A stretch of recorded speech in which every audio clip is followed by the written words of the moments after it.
Hi everyone, I'm Rudy, and in today's video I'm asking if this Warhammer 40,000 paints and tool set is good value for new hobbyists.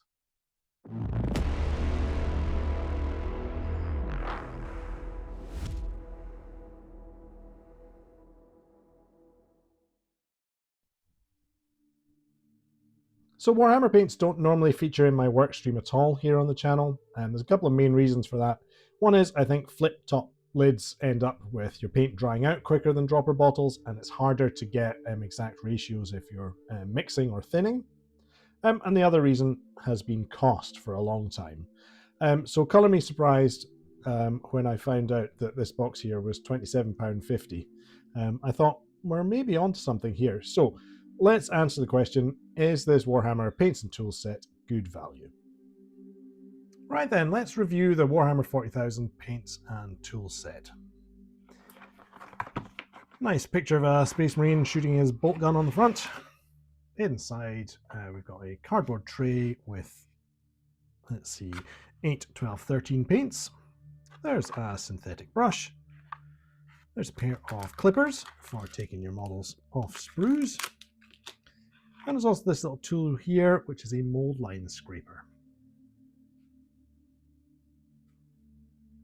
So what's included? We've got the black and white and primary colors that I think all paint sets should have.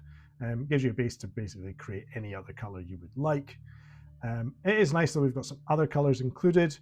I think this green orc flesh is a bit pasty and pale for my liking. It's quite pastel. Maybe we do as a faded khaki color. The brown, useful for natural materials like wood and leather. Sandry dust is a kind of sand color, so sort of an off-white. Rakarth flesh is a kind of a pale skin color. Plus we've got metallics, gold and silver, so we can take care of just about any metal work on weapons or armor. Agrax Earthshade is included. This is a wash. Paint up your model with all the other paints. Apply this over the top. It will seek out the recesses and darken them, and that adds to the sort of three-dimensional effect of your paint job. I bring an asterisk beside this paint that's included in the set. This is Armageddon Dust.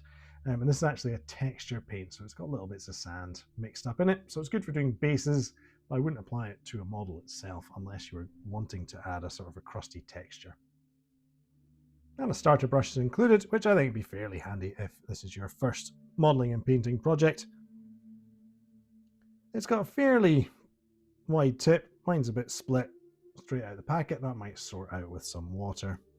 Not the best quality brush, but if you're getting used to dipping your brush in paints and applying it to a model, probably better to start with something cheap and then move on to more expensive, if more temperamental brushes that need more care later on.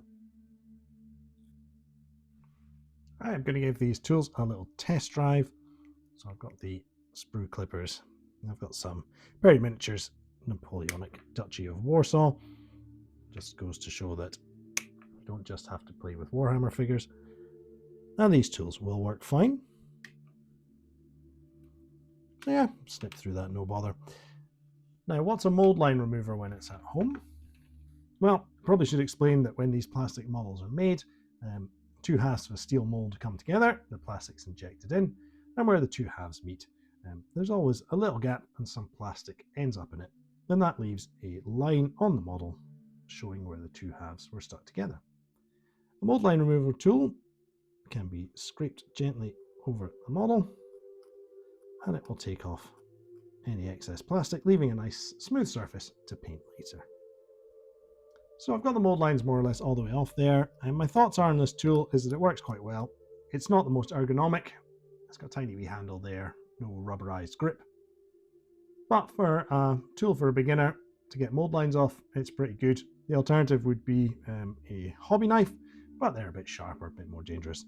And if you're just getting into building models, you don't want to end up impaling yourself.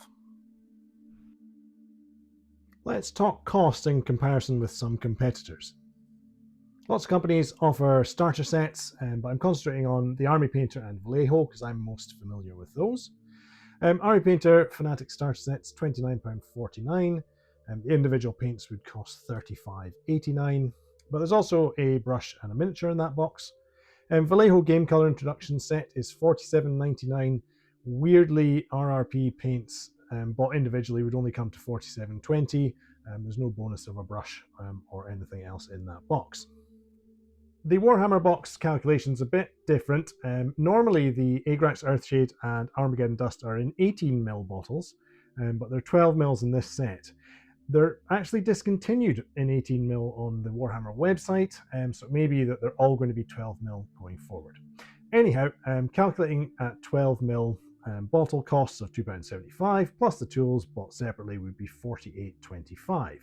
So buying this paint set is almost a 50% saving.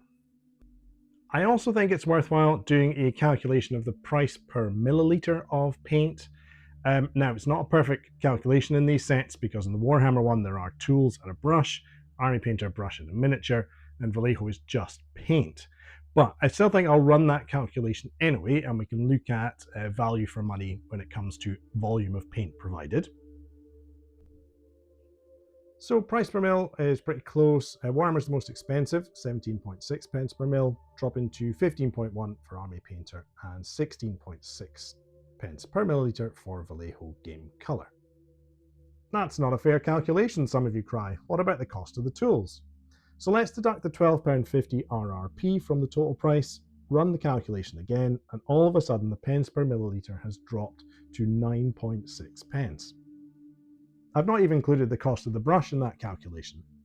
The Army Painter set also has a brush, and it also has a miniature. To get a cost of less than 10 pence per milliliter, the Army Painter would have to be valuing that miniature at £10. Not impossible, but on the face of things, I think I could say that the Warhammer 40,000 paints and tool set is actually the best value of the three. Right, let's sum up my thoughts on the Warhammer 40,000 paints and tool set. I think in general, yes, if you're new to the hobby, this is a good buy. Any paint set is going to leave you with a couple of colours that you're probably not going to use in your first project. I don't like the auric flesh in this. I don't think it's a nice green, but it's still representing good value over buying the paints individually. You can always buy that extra colour that you want for the project you've got in mind. The brush in here is not very good quality, but if it's your first ever time painting models, I don't think that's a big deal because you're going to want to just be splashing the paint around and you're going to learn brush control. And if you have to sacrifice something that costs a few pence, it's better than a sable brush, for example, which could be setting you back £10. I think the inclusion of the clippers and the mold line tool is excellent. And it means that when you go into a store, you buy the paints, tools in one box and you don't have to think about it.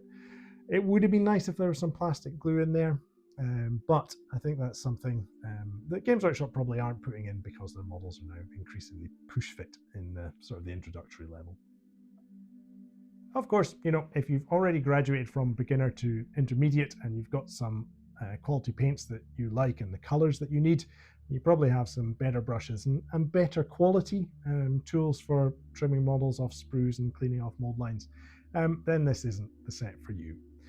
I don't think it's marketed towards you. You know, it says start here on it.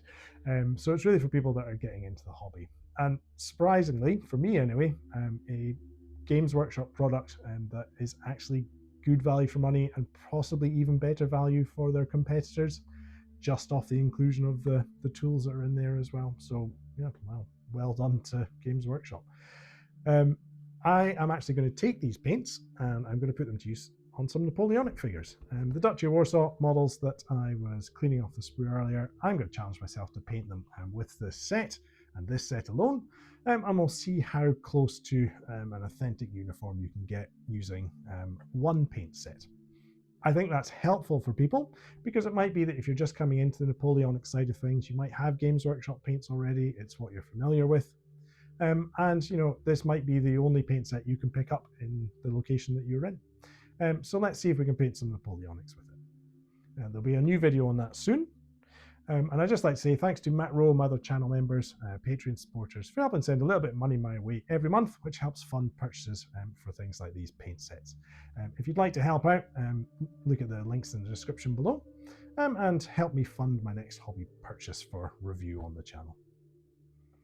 Thanks for watching, everybody. I'll be back again soon. Bye for now.